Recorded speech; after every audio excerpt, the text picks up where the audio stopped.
We here at How to Kill an Hour, we love Tom Clancy's The Division. Right, Nick? Yeah, we love Tom Clancy's The Division. That's right, man. So we're giving you a chance to win a copy of the game for your PS4 or Xbox. If you want to win it, go to howtokillanhour.com/win. That's howtokillanhour.com/win. Simple. You serious? This is How to Kill an Hour. I'm Marcus Bronzy. And I'm Nick Bright. Inside out. So there's this thing called UKG, which I'm saying this to the people that are not in the UK. Yeah, it's called UK Garage. Yeah. And the MCs, the hosts, used to just have this way of talking that I think was the best ever MC technique. I wonder, created. right, if they went home and spoke like this. You know what I mean? Like they go home and they're like, I'm just putting the dishes inside the dishwasher. Oh my gosh. Man needs to put the Hoover back inside the cupboard. Yeah, inside the it was like a stadium announcer's voice, innit? So like, yeah, Mad. probably they practiced on normal stuff. What are you doing? Just gonna iron my shirt. The best way to describe it, maybe to an audience that aren't familiar with UKG, is that, you know, the guy who does the boxing announcements, the main guy, I don't know his name, but he's so famous. In the red corner. The guy's like, him. Ladies and gentlemen, boys and girls. It's that guy, you know the guy who's like, introducing the WBA heavyweight champion of the world. Like that guy. Nicholas Bright. No, it's Nicholas Brick. And Bright. I somehow imagine that I would need plenty of bricks in my clothes to make to make heavyweight. Like, I'm not making heavyweight, bruv. That's not happening. We're banterweight, yeah? Yeah. Banterweight, exactly. Banterweight is just like, let's not have a proper punch Exactly. out. Let's just Slewing match. Hey, your mum's so fat, bruv. Yeah. Like, Ooh, ding ding. slew weight. TKO. I'll be well up for that. Better than a punch in the face. Anyway, it's How to Kill an Hour. There are many ways to kill an hour out there, but right now you are killing one with us. And love to all of those listening via the Apple Podcast app and Acast. Hello to Chloe Doherty, to Rob Fain, I think that is Rob Fain, MFF Online, and Gavin White as well. Good to have you lot on board, man. Yeah, cheers. Shout outs to Hippie Adam, Mark Davis, Jason Wallin, Michael Boat, Smurfy, and Frankie Vu. Oh, he's my mate, Frankie. How you doing? You all right? Also, don't forget to leave us a review on iTunes, just like AMA284 has done. All right, that's a sexy name. But safe though, you said these guys are funny. Enough jokes and laughs. Cheers, bruv. If you want to shout out on the next episode, make sure you subscribe and review on iTunes. We'll read out the best bits. If you want to know how to do that, we put a link in the description of the show. It says click this to review and rate us. So click it. Cheers. What have you been up to this week, Nick, before we talk about our scary one? This week, actually, like, obviously been doing my radio show at the BBC. What station's that on? On One Extra. What days? I do a show Saturdays and Sundays, 10 until 1. 10 until 1! Yeah. I'm not on this Sunday, though, or the Sunday just gone, I should say, because I'm filming some other stuff for the BBC. I do a thing called the People's Cup. I don't want to bore you with all my work schedule. I want to get onto the more exciting thing that I've done this week, which is, aside from the VR stuff that we've done, I don't know if you heard or saw, but I abseiled down the BBC this week. We're recording this on a Saturday. Yeah. So if we're a bit late, if we miss out on some new beef with Drake and Meat Mill, allow us. Yeah. But I saw it on Twitter yesterday.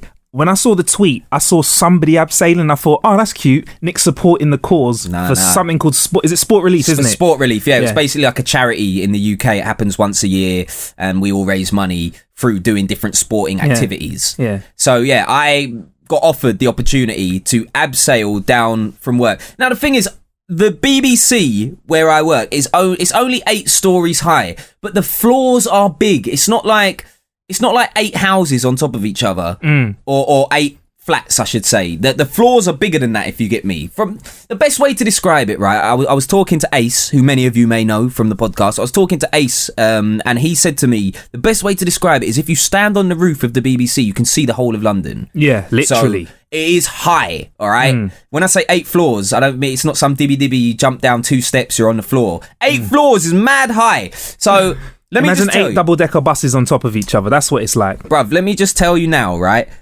The guy, the abseil, I don't know what you call them. I'm going to call him abseil master. The abseil master who was at the top chatting to me, where he was like the person like stringing me up and all the rest of it. He said to me, oh, you need to put your hands here, put that hand there, blah, blah, blah. He was chatting to me.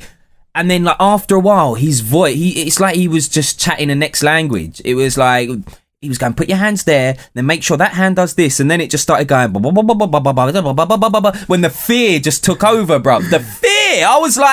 I was crippled with fear. I'm scared of heights anyway, but like I wanted to do this for charity. I wanted to overcome a fear, but the hardest bit about this was the scariest bit. He goes, right, now put your heels over the edge, because you have to go backwards. When you abseil, you go backwards. Right.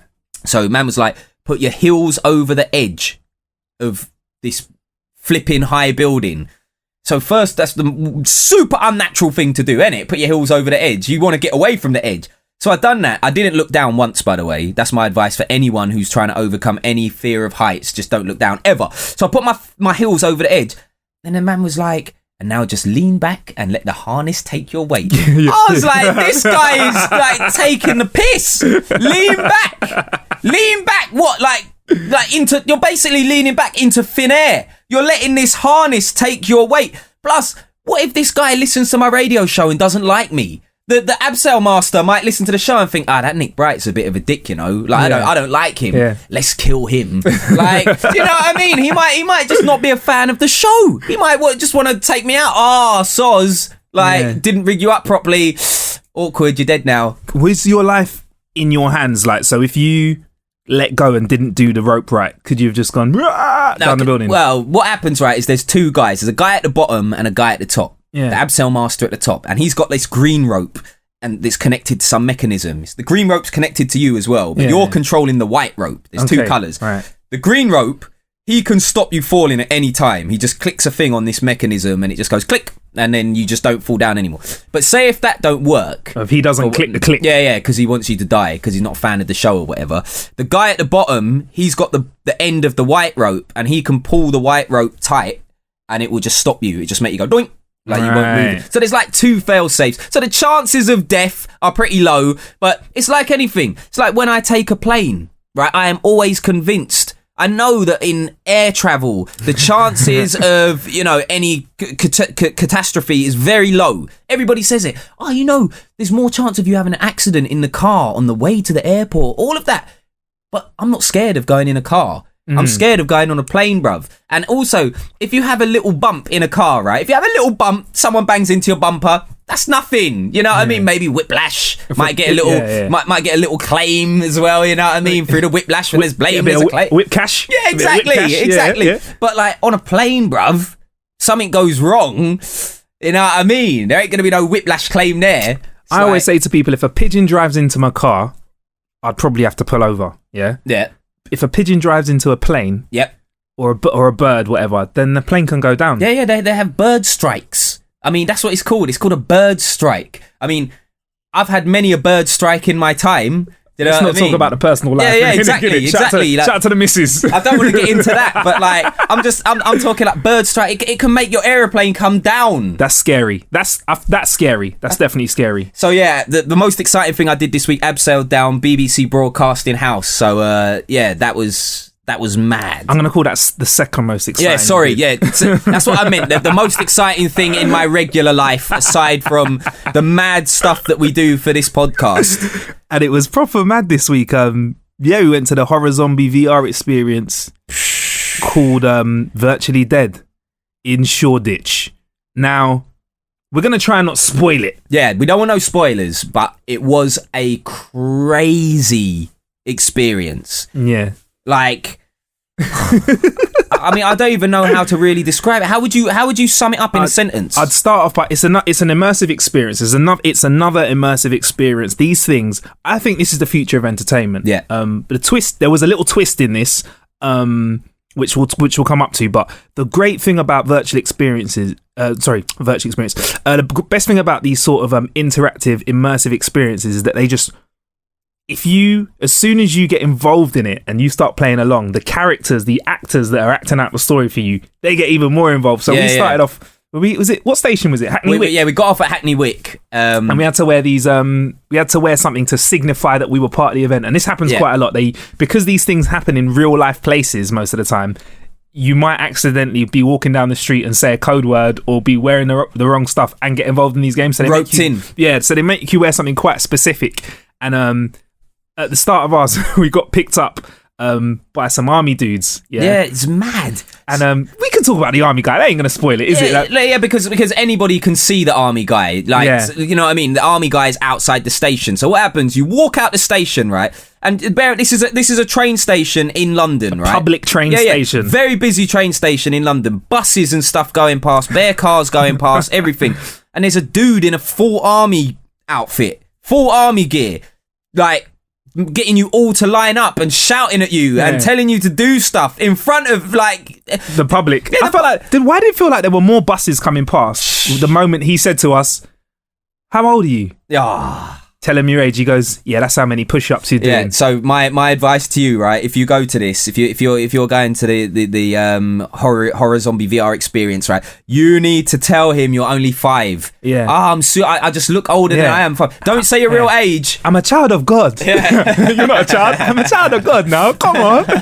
Yeah. Man's 5 years old out here, man. You know what I mean? But yeah, we smashed the push-ups. I just want to say it. Next time you tell us to do some push-ups in it, make it 40 in it. I got a bit of a nickname though from doing the push-ups. One of the many nicknames that I collected over the night actually. Yeah. What was that? Half push-up. Man was calling me half push-up, but he was just a hater. I was banging out the push-ups, raggo. Yeah. Banging them out, and because he was jealous, because I was doing the push-ups so fast, he was trying to make out I was only doing half push-ups. Yeah, he was like, 1. He was a hater. 2. All right, half push-up. 1. Anyway, we got picked up by an army truck and taken to this experience. And the army truck, they play it. They do this stuff to you. They play music. Yeah. It's quite dark. You can't see out the windows. It's so you don't know where you're going, innit? And like I'm pretty certain when the army truck was driving as well, he's driving kind of like, you know, curbs. Yeah. He's kind of like jolting the steering wheel more, so it shakes you about and makes you feel more disorientated. But for me, one of the things that I really, really liked is the experience started straight away. As soon as we were doing the push-ups, we were I was like, nah, Nick, this is no joke. Yeah. You're involved. And there's members of the public all stopping, like, what the hell is going on? Members of the public were looking like, what is going on? It's mad, because imagine if the army guy said something about zombies or whatever out loud. Do you reckon sometimes like there might be a member of the public that's like, what is it? There's a zombie attack! Yeah, like, and then just run. Like all of a sudden it's on the news. People think there's a real zombie attack happening. Bruv, possible, man. It's possible. It was so friggin' real. But anyway, they took us to that to like a secret training facility in another area. So we were already disorientated. And I was like, all right, Nick, this is kind of getting a little bit interesting. But from then on, they were like, it's an immersive experience. I've got to say, the acting was sick. There was one guy there. Really obviously, good. There was one guy in there that was like, I don't know what it was with us. We were getting moved to quite a lot. We'd like walk through the door and they'd be like, "You're right, big man." Yeah, they kept picking on me and you like every time. Like there were other people coming in and it was just like, all right. And then it was like, what, you two think you're a bit special, do you? Like, I ain't even said or done anything. You're right, haircut. That was another one Nick got. Oh yeah, I hope your hair stays like that by the end of the experience, mate. Yeah. How many nicknames did I get? I think I got like 3 or 4 nicknames. Chuckles, that was another one. Chuckles was another one, because I was dropping 2-2 banter though. That's what it was. I was killing them with my comical timing. Yes, well. It was on point. To be fair, the actors done really well, because like if I was an actor and there was somebody like me in there who kept piping up trying to be funny, I'd be like, this guy needs to shut up, man. Yeah. He's getting on my flipping nerves. Yeah. Like, throw him out. Yeah, but they were like proper. Oh man, it was like basically we were just thrown into an army experience, a zombie army experience. Yeah, and we were running around for, it says it scales over 1 kilometre, but for me it felt like it was a bit longer than that, because they walk you around and they like show you there's a zombie backstory. Obviously it's called Virtually Dead. The thing is, so much of it is in the dark as well, so you kind of don't know how far you're going. Exactly. Like you're shuffling, like you're walking mad slow 1 minute, the next minute you're running. It's just like, it's crazy. And you don't know, like, and then I think a lot of these interactive experiences, there's like 6 or 7 actors, 10 actors. And that's sick, but with this, apparently there's 35. So you can feel the difference, because people just pop out of nowhere, or there's like just people walking around that aren't necessarily part of the structure of the story. Yeah. But they're just adding stuff like at the end there was a specific character walking around with a clipboard. Yeah. And I'm just saying, like, she didn't. Yeah, I didn't know what she was. I know in the bar. Yeah. And I can say that as well because the bar is not part of the experience. The bar is just at the end where you're kind of socializing. But yeah, like I know exactly who you mean because I saw that character and I was like, what's going on there? Is something else going to happen? But I think it was just, this person's just still in character and still kind of. It was sick. And so like if you like zombie experiences.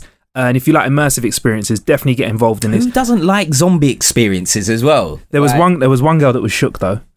There was in one our girl, group. She was mad scared. She was like shaking at the start when they were like talking us through stuff. Like it's a bit of health and safety, but they're just like hyping us up for the story about to start. She was there going, and then when we went to another area, one of the actors was obviously a little bit concerned for her, and he's like, "You right, darling?" Like halfway through speech, and she went, I'm okay. He goes, you look a little bit pale. She goes, I'm just Scottish. I don't know what was worse, her saying that or your Scottish accent. Scottish. She Haggis. She it's funny because like two different actors at different times asked her if she was all right. Yeah. Like, because I thought, like, is she actually going to get through this? Because you can actually bottle out of the whole thing as well. Yeah, there's like all these experiences, isn't it? There's like a code word that you say. Yeah, there's like a thing that you need to do to say, like, I'm not comfortable with this. A safe word. Yeah, I want to get out. Yeah. Like, who would do that though, man? I was so scared, right? Let me just say this right now. I'm a coward, bruv. When horror movie trailers come on the TV, if I'm in my living room watching TV, right, and then a horror movie trailer comes on, I'm like, turn that off. Like, mute that, turn that over. Like, I don't like watching it because then man goes to bed, I can hear creaking. I'm thinking, what's going on? There's a ghost in here. So I don't watch that stuff. So when you told me about this, my first thing is like, yeah, it sounds sick. I want to go. But then like underneath that, there was this nagging like, yeah, but you're a coward though, bruv. Remember, you're a chicken, man. You're not cut out for this. You won't be able to sleep. But it's like, once I got there, I was like, there's no way I'm backing out now. I'm in this. You were involved. And it's a good indicator of what you'd be like in a real horror experience because there was some Human Shield going on. Yeah. Operation Human Shield. Put it this way, right? Wright was just pushing people in front of him. Put it this way. If there was a zombie apocalypse, don't get stuck with me because I will use you as a defense against potential zombie attacks. Anything, yeah. Yeah, it was sick, man. Part of the experience as well. This is kind of one of the reasons it came together was to make us try out this VR, the Vive HT. That's the HTC version of VR, virtual reality.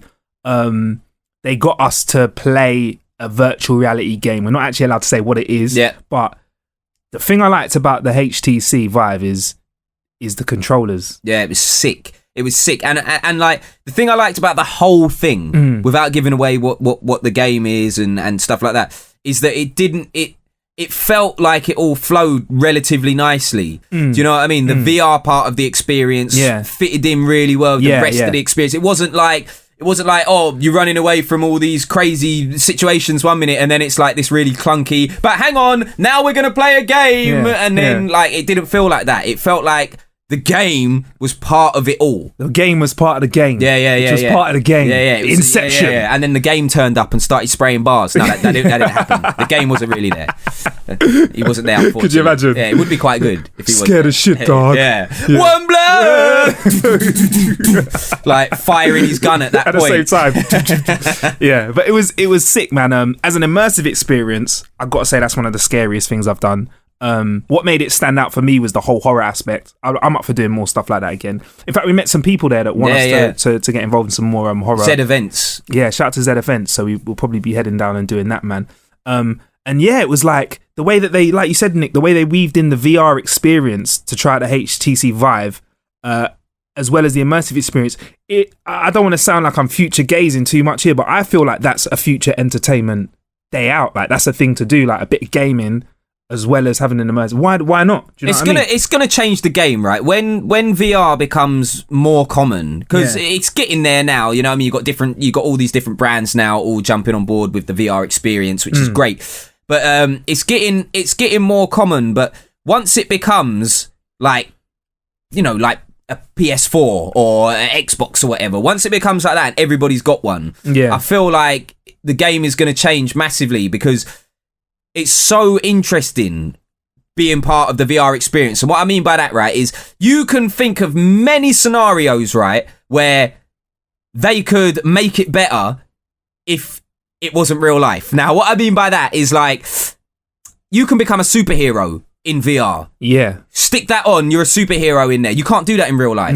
You can become a character in Street Fighter in VR. You can't do that in real life. You can become a racing driver in VR. You can't really replicate that in real life. You can try, you know, you've got these track days and blah, blah, blah that you can do. It's not the same because you're not racing an F1 car. And I know in VR people will go, yeah, but you're not really racing it in VR because it's not real. You're just sitting there with a headset on. But believe me, if you've never tried it before, when you put the flipping headset on, it feels like you're there. Yeah, and the headphones on as well, because like when you turn your head, like the way that it tracks your movement. So if you look to your left, something will be behind you. Yeah, and you can hear it. Yeah, you can hear like the way that the sound is kind of panned. Yeah, I think it's called stereo fielding. It's That's like Woo! Sick. Yeah, man's trying out here, demonstrating the knowledge, laying the knowledge. Yeah, but like it's mad because it's like you can hear footsteps or you can hear this, and it's like where's that guy? So you've got to use a bit more than just your eyes. You've got to use more senses than just your eyes. That's what I found with it. Definitely, man. I'm interested to see what picks up, like what takes off with VR. Yeah, because there's like the HTC experience. Obviously, we're just talking about to talk about some other VR stuff as well. Actually, this week as well. It's like I can't. The thing is, Marcus, I can't see it. Like, you know, like think of it like this: you're on the bus, you're on the train, you're on the tube, you're playing Candy Crush on your phone or whatever. Yeah. You ain't sitting there with a VR headset on, bruv, on the tube. Can you imagine? Like, gotta take them out, like on the bus. Yeah, not yet. I don't think it's gonna get something becoming socially acceptable. Like, I can't see the VR headsets getting to that. Any stage soon. Nah. It's gonna be an at-home thing. It's gonna be like you said. It's gonna be a console replacing thing. That's what it's. Well, you know, PS4's got their VR coming out. There's Xbox. Like everyone's got their VR popping out. So you know, when we come back to this in about 6 months or a year's time, who knows? There's even a guy I was doing some reading up who's managed to make a VR GTA experience. No way. Yeah, so he's working on it. There's little, like, if you can Google it, GTA VR. He's got like GTA 5. And he's playing it. And one of the things he said was, when he's playing it in VR, he doesn't find it as much fun killing people, running them over and stuff, because it's so real. No way. Because you imagine, like, that's the difference. Like, that it could change gaming. Like, when you play GTA, it kind of like, because you're outside of the person's body. You're just desensitized let me go blow him up and run a chainsaw through his head. But when you've actually got to move a chainsaw through someone or like shoot them, it can kind of change. Makes it a bit real. Yeah, he said it was scarily real. That's the only thing with that though is like, I'm a bit scared because like people might start doing that and being like, actually, I like this. I like this. I like the thrill of the kill. You know what I mean? It's like I think, right, this is a totally kind of down a tangent right now, but there might be some butchers who are listening to this, as in butchers, you know, work cutting meat and stuff. I think that butchers could easily be murderers. Because they're slicing meat all day, every day, bruv. It's different meat. Yeah, nah. They're slicing up that meat. I used to live above a butcher's when I was at uni. Yeah. And it's like, man would get big ass like pig carcasses delivered. Like the full carcass of the pig. And then I would see him like chopping it up with like a sword, like Rago, just And you think he could do that to a person? Easy. So what, do you reckon a surgeon could do that as well then? Yeah, anyone that does any kind of like slicing skin, stabbing stuff, because that's a thing for me. If someone gave me a knife right now and said, stab, even if the body was dead, if they said that, this is a bit dark now, but even if the body was dead and they were like, stab that flesh, I'm not comfortable with that. Like, the closest I can get to stabbing the flesh is eating my chicken off the plate when I'm in Nando's. What about cooking though? When you got a little steak or something like that? You're talking to the wrong guy about really cooking. All right, so we're on a desert island. Super digression. We're on a desert island. Yeah. All that's left to eat is a couple chickens. Yeah, I mean the circumstances have changed a lot. Okay, we're on a desert island now. Right, we're on holiday then. Yeah. Okay, where are we? We're on a desert island. Yeah. But a holiday desert island. A holiday desert island. Okay. Yeah. So we've decided to go chill there for a How do few you get days. there? I mean, how can you fit an airport on a holiday desert island? Went to a main island, took a boat over. Right, okay. How long did the boat take? Boat take about 45 minutes from mainland. Okay, so it's not that far. 2 hours You from probably- mainland. okay, I knew where you're going. okay, Right. okay, 2 okay. hours from mainland. And I'm Okay. like, Nick, they said we can have anything we want off this island. Couple coconuts off the tree, couple bananas. How long have we been there by now, though? Been there a few days. Oh, wow. Chilling. Okay. I'm like, Nick, let's have a bit of chicken. Fancy slaughtering that chicken? No? Well, if I'm there with you, I could just say, can't you just kill the chicken? Like, So, all right, but you'd never that's really weird, because that used to be a standard thing in England. Like people would gut and like I don't know what's Nah, called not when you me. defer stuff. I remember my nan doing it. My Not nan me, done it bruv. with a wild rabbit once. I saw her No cutting way. it open and I found it interesting. I tell you this, right? My brother got married in Thailand, and we went. I went to the wedding in Yeah. Thailand, and I saw people kill a pig. Yeah. The pig was alive. Then they killed the pig, and then they were taking all the insides out of the pig, and then all the insides were in loads of different bowls. I was like, this is enough to make me vegetarian, but not that much because I like sausages and chicken too I like much. McD's. Yeah. Well, not McD's. I mean, I don't know if you've heard, but I haven't been there since 2012. What? Yeah, 2012, bruv. I used to remember you rolling into radio with a bag of friggin' McDonald's I know. all the time. You know what happened? I was having the Golden Arches twice a day at one point, and then man had to just lock it off like section boys. I had to say everything lock off. Twice a day. Because I was working late. I was working on the late shift at work, so I'd come in at like 4 o'clock. Yeah. McDonald's, bosh. 2 double cheeseburgers, large fries, bosh. Then like I would leave work.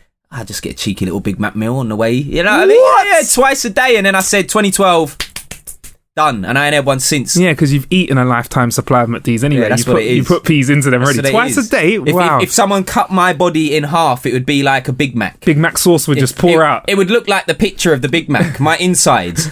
Oh, what, the nice picture? Yeah, 'Cause whenever yeah. I get the Big Mac, it doesn't look like It's the always picture. like lopsided, isn't it? Anyway, yeah, the VR experience. Yeah, anyway, wait, should we get back to that? Yeah, get back to that. But Virtually Dead, yeah, it was sick. Had a great time. They've just released 500 more tickets. I found have that they? out. Yeah, because it's they're doing something like in a few, like it's only running for like 2.5 weeks, I think, but they're doing like over 1,000 shows. Yeah, because even when we were there, it was like we done ours, but then there was like more and more people. Yeah. When we walked back to the station, there was people getting driven there, and it's like it's super great. busy. It was but sick.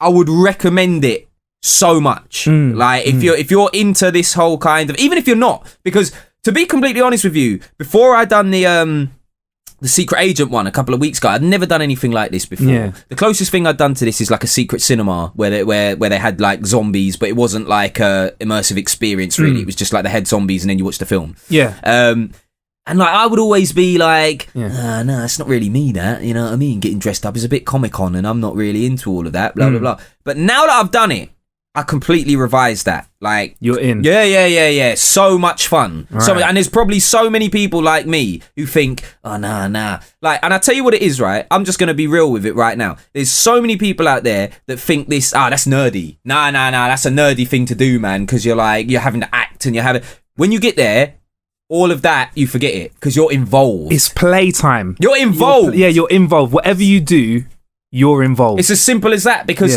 because everyone else is involved and you got these army dudes shouting like, do this, do that. Like it just becomes real life. It's mad how quickly it becomes real life. You're like, okay, yeah, we got to get out. Yeah. Price point though, Nick. I think Yeah, I was going to ask 30 you. quid. Yeah.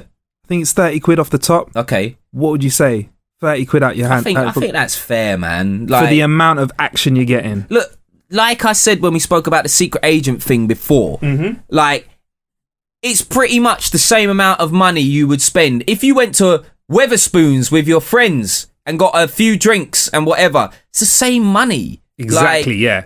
It's the same money. So for me, that's like it's only getting into like tenuous territory if it's 50 plus, really. You know. Yeah. Then you want to get something. you want to get something special. Yeah, exactly. 30 quid is, Don't quote me on that. I think that's the cost around that. But yeah, I think it's well worth it. And they've got a nice bar area. Go for some food and drinks afterwards. I think we had some free snacks because it was a press day, Yeah. Why are we so hoodnick? Like when we walked out of there, because we had to walk back to our You're really going to admit to this on the podcast? To admit to this, yeah. Like, so we enjoyed some of the snacks and we both walked out and me and Nick were just having a chat about some other VR actually. In the words of Tyrese, pockets ain't empty, bro. We left. So we left with some snacks, but like as we were talking, like we kept whipping out things, just like pulling out more snacks. Bag of snacks, going, "Oh, Nick, I'm a bit hood," and then you'd be like, "Yeah, so am I." And I'll be like, like you said, we're recording this on the Saturday. Yeah. So last night, Friday night, I was still eating some of those snacks, bro. So was I. I had a San Pellegrino in the fridge. Cheers, guys. Listen, if it's there and it's free, I'm involved. Yeah, if you ever see us, me and Nick at a press event, we'll look like we're not doing a lot with the food, yeah? We'll look like we're just having a little peck here and a peck there, yeah? But believe when we leave... Yeah, trust me. Pockets full. But it's one of those things, right? I honestly think even if I win the lottery, I'll be one of those guys. Yeah, I'm like, when I'm checking into hotels, I'm like taking the toiletries and stuff at the end. Like, I might need those next time. You know what I mean? I might need these towels on a robe. We got some more VR to talk about coming up in just a sec, though. Yeah. In just a sec, right after this, quick break. We at How to Kill an Hour love Tom Clancy's The Division, so we're giving you a chance to win a copy of the game for your PS4 or Xbox, right? Get this, to enter, go to howtokillanhour.com/win. That's howtokillanhour.com/win. And who doesn't like winning, innit? Yeah. Winning. So VR, Nick, we tried out the HTC Vive. Yep. Also got our hands on the Samsung. Yep. How did you find the Samsung VR? The Samsung VR, right? I found it very, very good. I didn't find it quite as good as what we did on the HTC. But I think that's more down to the fact that you've got to remember, and I didn't realise this, the Samsung VR, the main thing that is powering the VR is a Samsung Galaxy S6 phone. Sick. So basically, like you plug the phone into the front of the VR, and the best way to describe it is like the VR headset is like a really powerful pair of binoculars that's like zooming in right on the phone screen. So the phone plugs into the front of the binoculars, and then like you're immersed in the VR world.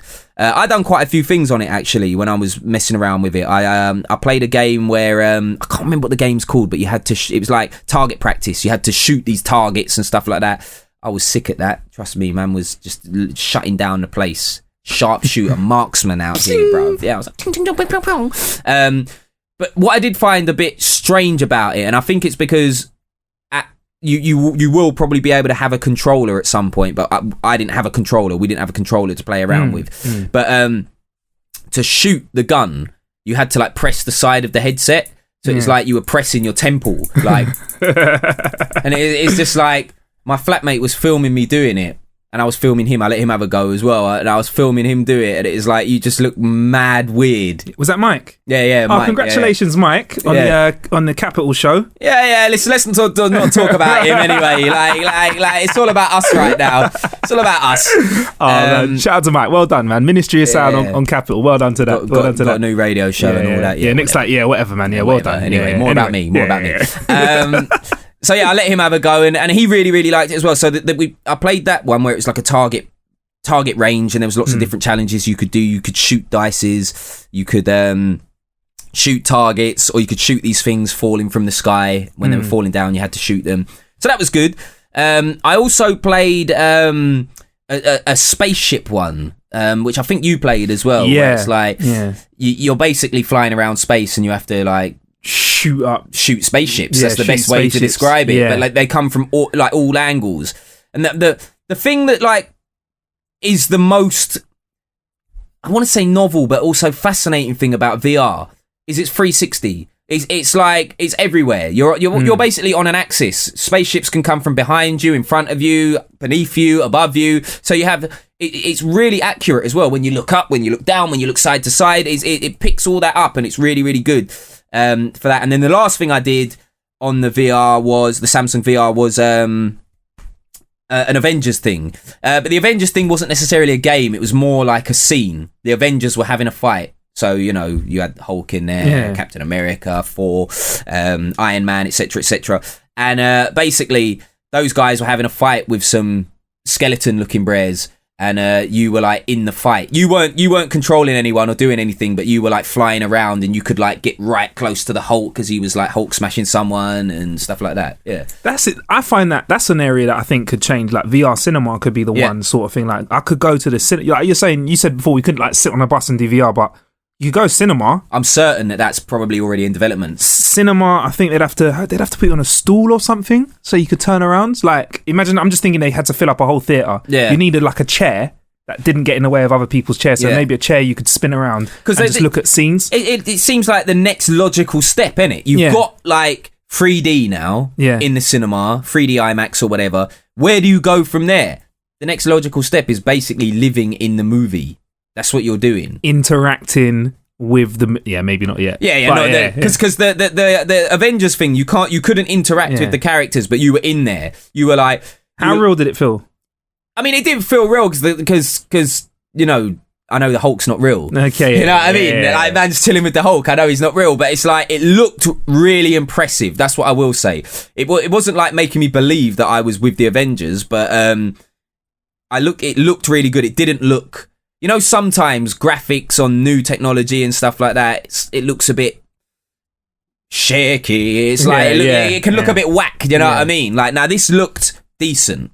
It was impressive, and like I enjoyed it. The only thing I will say, if they're planning on doing it for cinema, is I don't know how they would work it. Like, surely if they were doing immersive VR cinema, it's like you would need to be looking at specific places, otherwise you would miss things happening in the story. You know what I mean? I think that's like film, innit? If you snooze, you lose. I like that. Or they'd have to have big obvious indicators, like a big noise, and hey guys, look over here. You have to look. And if you choose not to, well, you're a wally, innit? If you're facing the wrong direction, looking at Peter Parker's sock drawer instead of him punching up somebody as Spider-Man. Bear stuff might be happening near the sock drawer though, you know what I mean?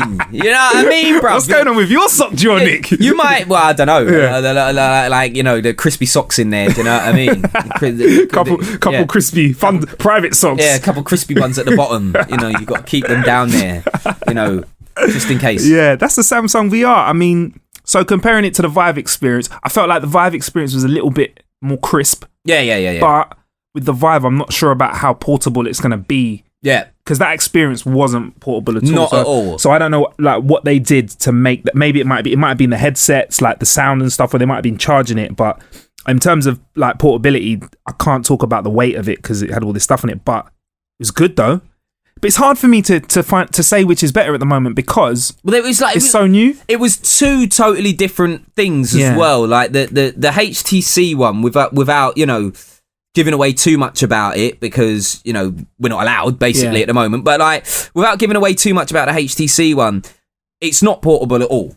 That's what I can say about it. Because for a really specific reason, which I don't think I'm allowed to say on the podcast just yet, you have to be fixed in one place.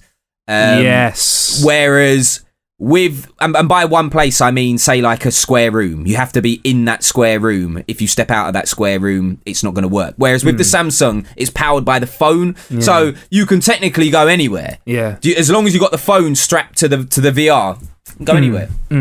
Interesting. We will see. We'll fill you in as we go along with that, man. Did you try to watch? I tried out the watch as well, but the thing is, it's so hard. I spent most of the time on the watch just flipping, working out how to like use it. The Gear S2. Yeah, because I've also got an Apple Watch and I've got an iPhone. I'm an Apple man, innit? Like, and I'm an Apple man. I will say this on the podcast though. Apple, you man are like a controlling partner. You have got me forced in this relationship. I can't leave you because I've got Apple Watch, Apple phone, Apple iPad, Apple MacBook, MacBook Air. I got 5 different Apple things. If I want to get a Samsung phone now, my Samsung phone can't talk to the Apple stuff. So I'm locked in this relationship with you. I need to go on Jeremy Kyle, bruv. Man needs to go on Jeremy Kyle and say, Jezza, oh, that's Jerry Springer for all our kind of, that's the Jerry Springer of the UK for all the international listeners right now. And he's saying, oh, like, Jeremy, my iPhone has got me trapped in a relationship. I want to leave him, but he keeps threatening me, saying that I can't talk to the rest of my friends if I get if I try and bring my new partner, the Samsung, in.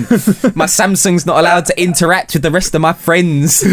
Oh man, it's a mad one. So I mean, the talk is that people are flipping over. People are going both ways. Yeah. It's just a lot of time and investment. I suppose as someone who plays out and DJs as well, you need but a Mac is a good bit of kit to have. They're very reliable when you're doing very reliable. 2 hours of playing music in front of thousands of people. You don't want to have a Windows crash. Yeah, exactly. And let's be real, Windows does crash. And it gets viruses and all this mad stuff. But like it's also down to the fact, like, I like the fact that I can be having a conversation with somebody on text message on my iPhone. Yep. Then as soon as I step in my front door, I can carry on that conversation on my laptop immediately. Pick up my laptop, the conversation is all there, carry that on. Yeah, even do it with phone calls as well now. You can make an actual phone call from your Mac or your iPad if your phone's in vicinity. And that's the thing, sick. Like, you know, I will say this on record as well, I love the Samsung S6 Edge, S6, S7, and S7 as well, the new S7, which I had a proper play with it yesterday because I met up with my friend and he's just got it. He had it pre-ordered. I love it, love it. So good, does everything, amazing piece of kit, amazing phone. But the problem is, until they can talk to each other, which I don't think they'll do because they want you to have one or the other, innit? Let's be real. Until they can talk to each other, it's dead to me because I've got too much Apple stuff. If you're the other way round, I'm not one of these people that's going to sit, because you know you get some of these people that are like, I'm Apple till I die. Oh, fuck Samsung. Apple, bruv, it's all about Apple. I'm not that guy. I'm that guy. Really? I bury all my friends. Like in the WhatsApp group, I send them like a picture of a sexy girl, like, you know, and this is Apple. Boobs. Yeah. And I go, this is Apple, and then I'll send them a picture of like someone's nan's nan with like boobs that are like drapes in down to her toes, crusty hair, dry lips. I say Android. And but every day I have a little go at them, and I kind of hear that. I hear that, but like, there's been a few footballers. I mean, I don't want to get us in some liable trouble, so I won't mention names. But there's been a few footballers who have been going out with Apples, and then they like to flirt with an Android. You know what I mean? That happens a lot. Sometimes the Apple is high maintenance. Sometimes you just want a quick Samsung. You know what I mean? You just want a quick Android. Yeah, you want to quick slide into the Android lifestyle. Quick kind of like slow, jolty Snapchat. Do you know what I mean? Just a quick, jolty Android Snapchat moment before you just finesse back to the Apple. But then if the Apple finds out, boy, it's peak for you, bro. Yeah, it's peak for you. You're losing half. You're going to have to swap over because nothing's going to talk to anything. You're losing half and she's keeping your surname, bruv. Boy. Yeah. Boy. You probably know what I'm talking about. Yeah. I haven't said any names, so you can't sue. That's what I like about this. Yes, going in. So the watch, you tried it, liked it? Yeah, I liked it. I did like it. I must say, I think I prefer the Apple Watch, right? Because I'll just give you some quick kind of reasons why I prefer the Apple Watch, because I think it's nice that you can swipe both directions, up or down, and it's got loads of different options. On the S2, it's got like a twisty face, and I felt like the twisty face was a bit kind of like, it was quite hard to grip it sometimes, I felt. Whereas on the Apple Watch, it's got a I don't even know what you call that. You know, like a normal watch has got the spinny thing on the side to change the time. You wind it up. You have to wind them up with. Yeah, it's got one of those which doubles up as a button, and I feel like that's just a lot easier to use. I feel like Samsung have tried to be clever with the whole spinny face thing, but it was just a bit hard to spin. Right. You know what I mean? But like, that's not me slating it at all. It's still a really, really good piece of kit. I just preferred the Apple Watch. And it does look good. I have to say, if I'm honest, we had the sort of sporty strap one. There's like a leather strap you can get, which looks more conventionally. But it doesn't look bad. I must say that. But and there was the heart monitor and stuff that the Apple Watch got all that sort of stuff as well. They're all vying for that area of the market though, aren't they? I mean, like, to be honest, I'm not keen on anything extra that I have to charge. Yeah. I'm just lazy. That's why I'm not fully invested in the watch, because I'm like, all right, I get it. It looks good, Nick. Nick's on it right now, monitoring his heart rate and stuff. I'm like, 88 BPM for those that are worrying. Really? Yeah.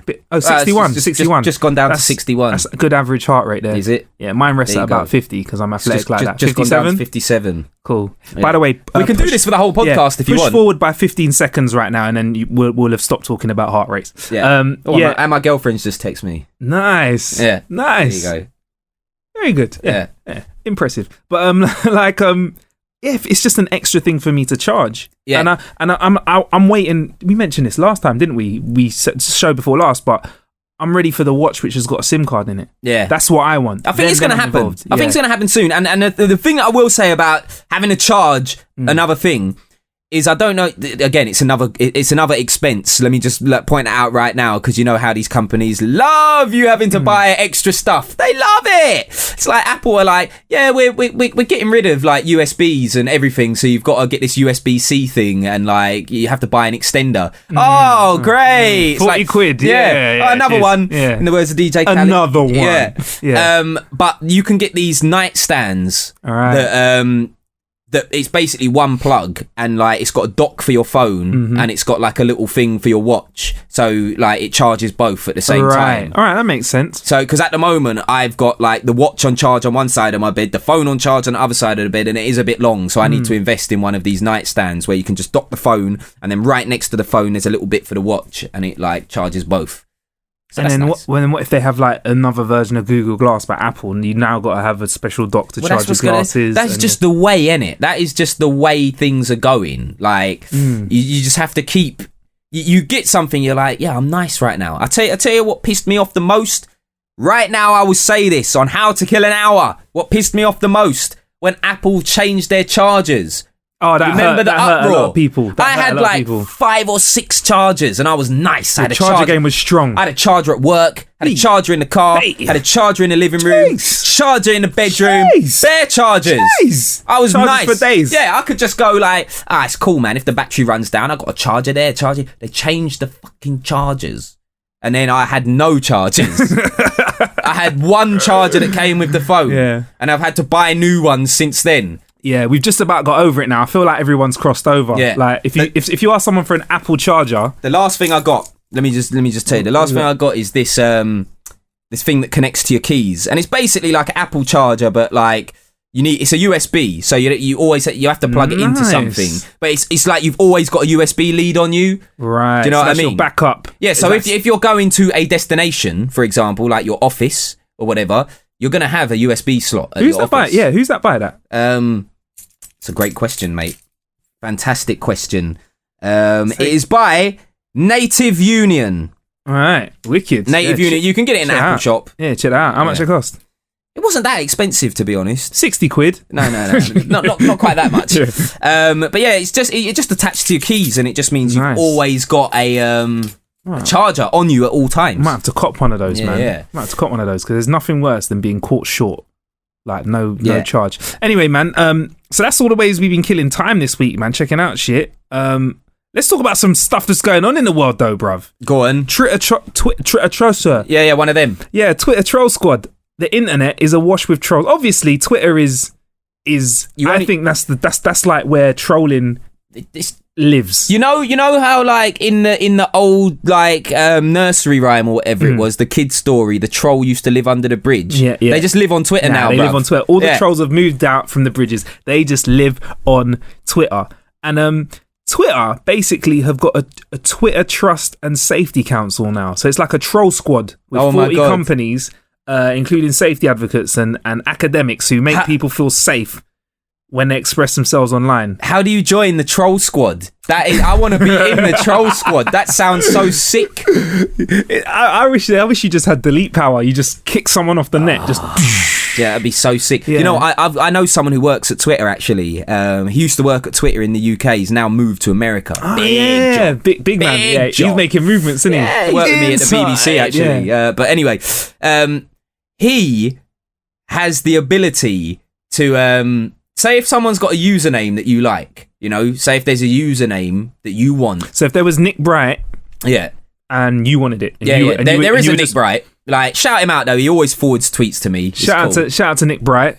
Change it up, bruv. Come on. Yeah, he could have Nick Bright 1, you know what I mean? No one's gonna hate about that. I can't really have Nick Bright 1. People are gonna be like, why are you Nick Bright 1 though, bruv? Like, but anyway, if someone's got a Twitter account but they haven't really used that account, right? If someone's using the account, he can't do anything. Right. But like, if someone's got an account but they're not really using it, they haven't tweeted for 2 years or whatever, he's got the ability just to go bang, give that account to you. Just like, take it from them, transfer you over. So when you next log in, jackage. Yeah. Wow. Straight like you've been robbed. So he's like the Judge Dredd of Twitter. He's like violating. He's Judge Dredd of Twitter. Yeah, you have been judged. Man's just stepping in RoboCop. Give me that Twitter name. I'm giving it to this guy now. Sick. Yeah. So he's got that power. Yeah. No way. He would just shut you down. Yeah, literally. He might just like relieve you of your Twitter name. Yeah. Just shut you down like Skepta.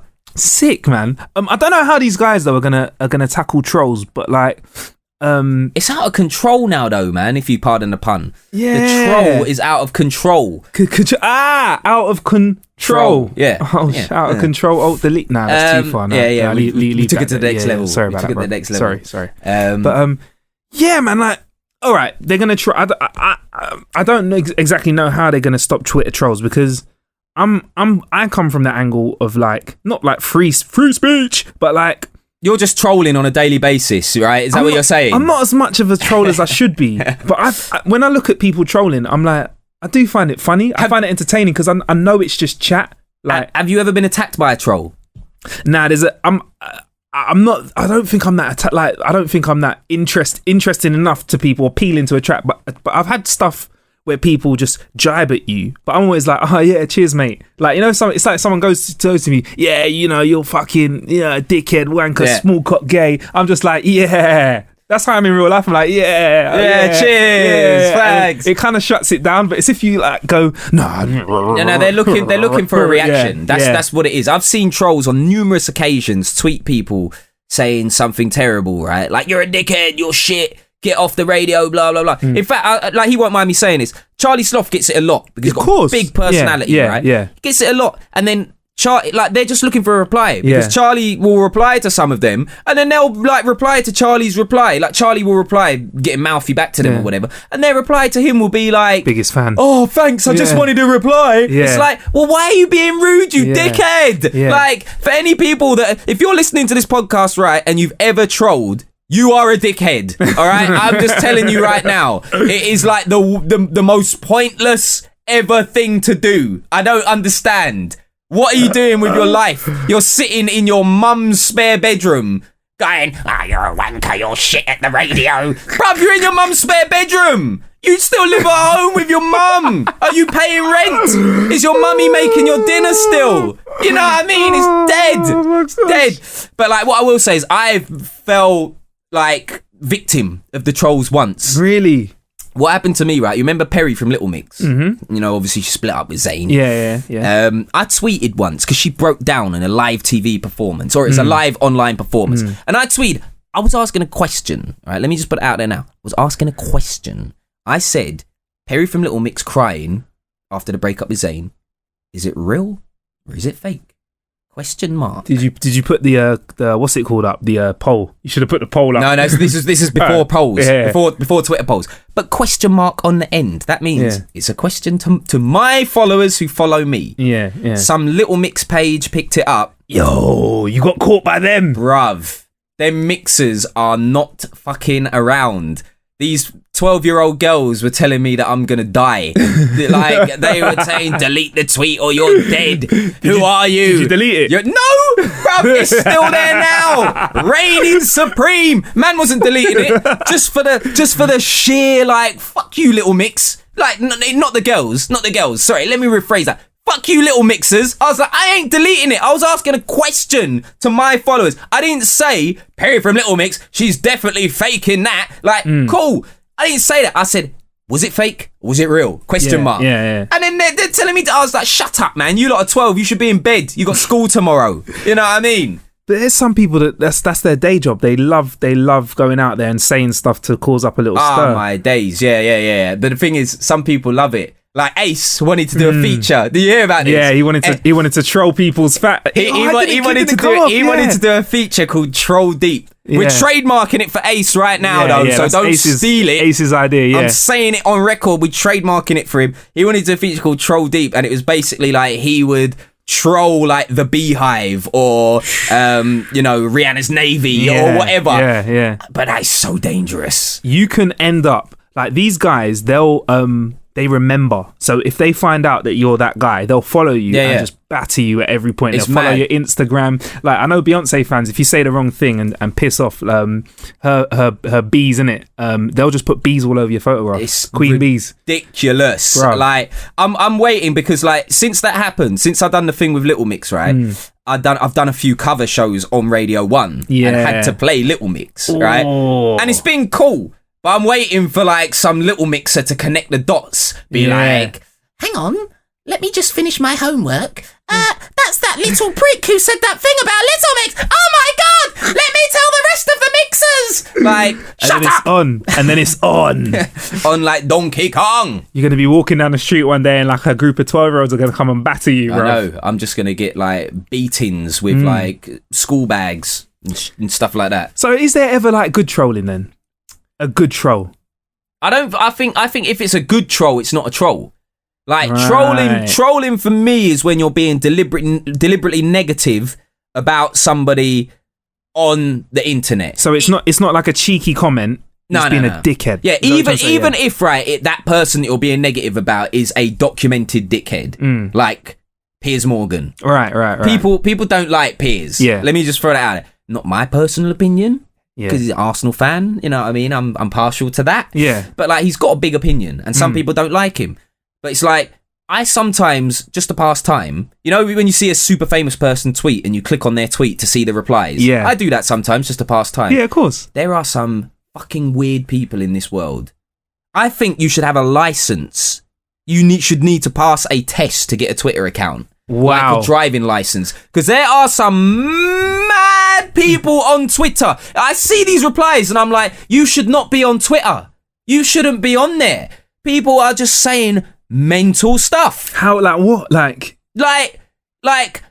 I'm gonna find your grandma, Piers Morgan, and I'm gonna rip off her head and like feed it to your granddad. And it's